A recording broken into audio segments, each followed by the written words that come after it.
Election commission نے تو بنیادی طور پر یہ کہا ہے، اگر آپ الیکشن کمیشن کے فیصلے کا تھوڑا سا جتنا میں سمجھاؤں، پتہ نہیں عدالت میں اب کیسے پیش ہوتا، کہ وہ یہ کہتے ہیں کہ ان کی دانست میں تو انتخاب ہوا ہی نہیں، ان کی دانست میں بیرسٹر گوہر خان جو ہیں وہ اس وقت تحریک انصاف نامی کسی جماعت کے سربراہ ہی نہیں ہے. اچھا، عمر ایوب خان صاحب کا کوئی آدمی نام کا وہ سیکرٹری جنرل نہیں ہے. مطلب ان شارٹ یہ ہوا کہ تحریک انصاف نامی کوئی جماعت ٹیکنیکلی اس وقت الیکشن کمیشن کے پاس رجسٹرڈ نہیں ہے. رجسٹرڈ ہے، ایک ہے، وہ ہے تحریک انصاف نظریاتی.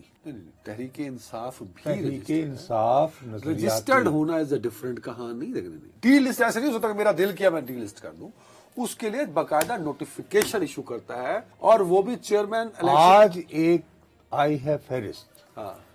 دیکھیے، اگر تحریک انصاف جو ہے ایک باقاعدہ رجسٹرڈ جماعت کی صورت الیکشن کمیشن کے پاس موجود ہوتی، سن تو لو نا یار، تو کاغذات نامزدگی داخل ہو گئے، تو خواتین کے لیے مخصوص نشستوں کی لسٹ.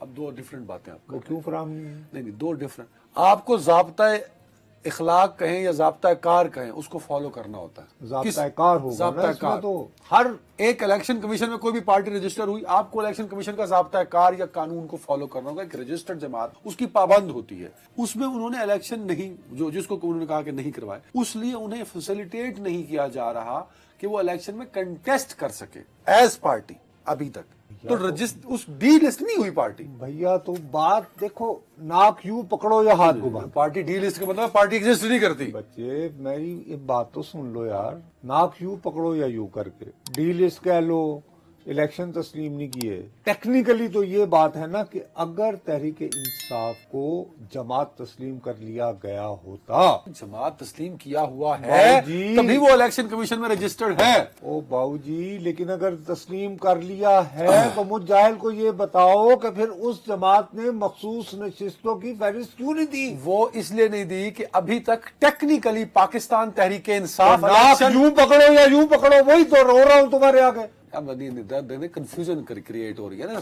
سننے والوں کو ذرا کلیئر کیجئے کہ ڈی لسٹ نہیں ہوئی جماعت. پاکستان تحریک انصاف الیکشن کانٹیسٹ نہیں کر سک رہی ایز جماعت. ناظرین، میں بیرسٹر عدنان حیدر کے تجزیے سے ہاتھ اٹھا کر اتفاق کرتا ہوں جی. لفظ ڈی لسٹ ہم استعمال نہیں کرتے ہیں، لیکن ہمیں یہ نہیں پتا کہ مثال کے طور پر اس وقت جب میں اور آپ بات کر رہے ہیں تو اسلام آباد کے 3 حلقے ہیں.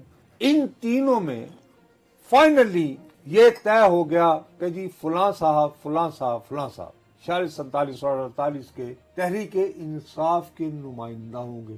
چلیں جی، ہم نے کیسے نمائندہ ہو گئے؟ اس کو ایک ٹکٹ ایشو ہوگا نا، جو سیکرٹری جنرل ایشو کرے گا پارٹی وہ کا. سیکرٹری وہ جنرل نہیں ہے ابھی تو سر، وہ الیکشن ہی کرا. ڈی لسٹ اور اس میں کیا فرق نکلا یار؟ ارے بھائی، وہ الیکشن جو پی ٹی آئی نے کرایا وہ انہوں نے کر دیا ڈی ایک قلم قرار دے آدمی دیے. کو، ایک عام دیکھنے والے میرے جیسے کم علم آدمی کو بیرسٹر عدنان حیدر یہ کہہ سکتا ہے کہ اسلام آباد کے جو 3 حلقے ہیں پورے ملک کو چھوڑ رہے ہیں، ان تینوں حلقوں سے ظاہر ہے تحریک انصاف کا ایک فائنل کینڈیڈیٹ تو ہوگا. بالکل ہوگا. کیا وہ تینوں اس وقت کی جو صورتحال ہے اس میں نہیں ہے، ایک ہی انتخابی نشان پہ لڑیں گے؟ ارے اس میں نہیں ہے. اس کی اگر وجہ ایک حلقے سے اس وقت کی جو حالات ہے، ایک بندہ فرض کرو اگر گھڑی کے نشان پہ لگ رہا ہے تو دوسرے پہ اس کا نشان ٹیبل ہوگا، تیسرے پہ پتہ نہیں کیا ہوگا. عدنان حیدر ایک نشان موبائل پہ الیکشن لڑ رہا ہے، میری پارٹی نے مجھے اس کا ٹکٹ ایشو کرنا ہے. تحریک انصاف ابھی ٹکٹ ایشو نہیں کر سکتی، کیونکہ ٹکٹ ایشو کرنے کے لیے آپ کو پارٹی کا سٹرکچر چاہیے ہوتا ہے. پریزیڈنٹ یا چیئرمین، جنرل سیکرٹری،